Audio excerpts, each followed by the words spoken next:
Hello, আসসালামু আলাইকুম সবাইকে। Welcome back to my channel Masuma's cooking creation. বরাবরের মতো হাজির হয়েছি নতুন একটা রেসিপি নিয়ে। আমাদের আজকের রেসিপি হচ্ছে চিকেন ডোনাট। আজকের রেসিপিতে পারফেক্ট চিকেন ডোনাট কিভাবে বানাতে হয় সেটার জন্য থাকছে কিছু টিপস অ্যান্ড ট্রিক্স। আশা করছি শুরু থেকে শেষ পর্যন্ত আমার পাশেই থাকবেন। তার জন্য আমি এখানে নিয়েছি বোনলেস চিকেন হাফ কেজির মতো, আর লাগছে পাউরুটি 5 পিস। আমি এখানে 5 পিস পাউরুটি নিয়েছি। হাফ কেজির জন্য 5 পিস এনাফ। তো আপনারা ট্রাই করবেন পরিমাণ মতো ইউজ করতে। বেশি পাউরুটি ইউজ করলে ডোনাটের ভেতরটা হার্ড হয়ে যেতে পারে। তো 5 পিসেই এনাফ। আমি এবার পাউরুটির সাইডগুলোকে কেটে নিয়েছি। কেটে নেওয়ার পর আমি পাউরুটিগুলোকে ছোট ছোট করে টুকরো করে নিচ্ছি। ছোট ছোট করে টুকরো করে নিলে ব্রেড ক্রাম্বটা বানাতে ইজি হয়। তাই ছোট ছোট করে পাউরুটি গুঁড়োটা করে নিচ্ছি। ব্লেন্ডারের জারে গুঁড়া করে নেব এখন।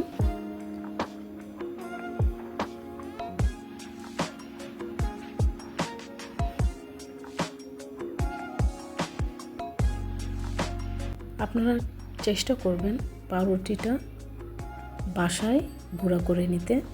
ব্রেড ক্রাম্বটা যদি ইনস্ট্যান্ট রেডি করে নেন, এতে করে নাগেটের ভেতরটা খুব জুসি হয়, হার্ড হয়ে যায় না। বাজারের কেনা ব্রেড ক্রাম্বটা এখানে ইউজ করবেন না, অ্যাভয়েড করার চেষ্টা করবেন। তারপর এখানে আমি বোনলেস চিকেনগুলোকে ব্লেন্ড করে নিচ্ছি, একদম মিহি পেস্ট করে নেব। খেয়াল রাখতে হবে মাংসের গায়ে যেন পানি না থাকে। যদি পানি থাকে এতে করে ডোনাটের শেপটা দিতে কষ্ট হবে, আর তাছাড়া খেতেও ভালো লাগবে না, নরম হয়ে যাবে। তাই চেষ্টা করবেন এটা। তারপর আমি চিকেনটা ব্লেন্ড করে নেওয়ার পর এখানে ব্রেড ক্রাম্বগুলোকে দিয়ে দিচ্ছি। তারপর এখানে অ্যাড করে দিচ্ছি হাফ চামচ রসুন পেস্ট, হাফ চামচ আদা পেস্ট, হাফ চামচ দিয়ে দিয়েছি গোলমরিচের গুঁড়ো, পরিমাণ মতো লবণ দিয়ে দিচ্ছি। আপনারা লবণটা বুঝে অ্যাড করবেন। মরিচ গুঁড়ো এখানে ইউজ করেছি আমি 1 চামচের মতো, আর 1 চামচ দিয়ে দিচ্ছি সয়া সস। দীর্ঘদিন ডোনাটটাকে সংরক্ষণ করার জন্য এখানে ইউজ করছি ভিনেগার, হোয়াইট ভিনেগার। আর ডোনাটের ভেতরটাকে জুসি করার জন্য এখানে দিয়ে দিয়েছি মেয়োনেজ। ঝালটাকে ব্যালেন্স করার জন্য এখানে ইউজ করেছি আমি সামান্য পরিমাণে চিনি। আপনারা চাইলে চিনিটা স্কিপ করতে পারেন। তারপর সবগুলো উপকরণ একসাথে ভালোভাবে আমি মেখে নিচ্ছি। দেখতেই পাচ্ছেন সবশেষে এখানে অ্যাড করে দিয়েছি হাফ চামচের মতো লেবুর রস। এতে করে ডোনাটটা একটা ফ্লেভারফুল হবে। ভালোভাবে ময়ানটা ভালো করতে হলে আপনাদের অবশ্যই চিকেনের পানিটাকে শুকিয়ে নিতে হবে।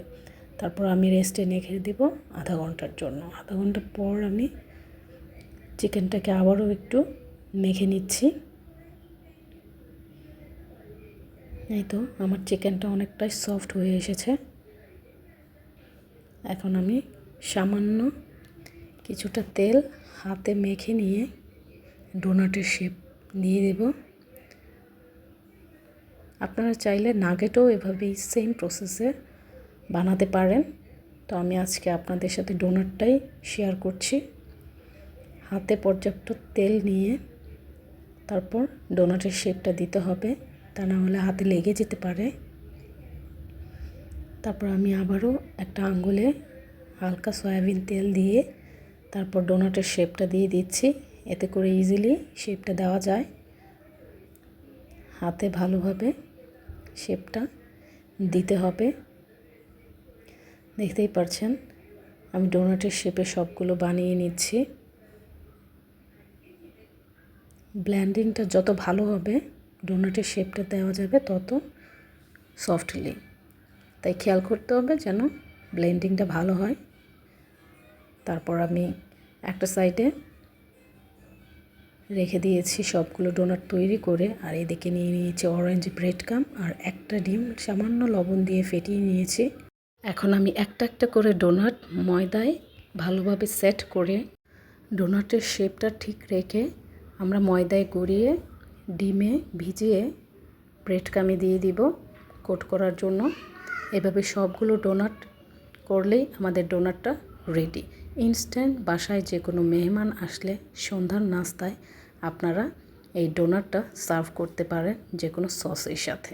খুবই অল্প উপকরণে ঘরোয়া উপায়ে আপনাদের সাথে আমি ডোনাটের রেসিপিটা শেয়ার করলাম। আশা করব আপনারা বাসায় এই রেসিপিটা ফলো করে ডোনাট বানাবেন, আর হোপফুলি আমাদের অবশ্যই ভালো লাগবে। আর ভিডিওটা যদি ভালো লাগে অবশ্যই কমেন্টে জানাবেন। আর এই চ্যানেলের অন্যান্য ভিডিও যদি আপনাদের ভালো লাগে তাহলে ফ্যামিলি অ্যান্ড ফ্রেন্ডসদের সাথে শেয়ার করবেন। সবাই অনেক বেশি ভালো থাকবেন, সুস্থ থাকবেন, আর আমার চ্যানেলের পাশেই থাকবেন। Take care.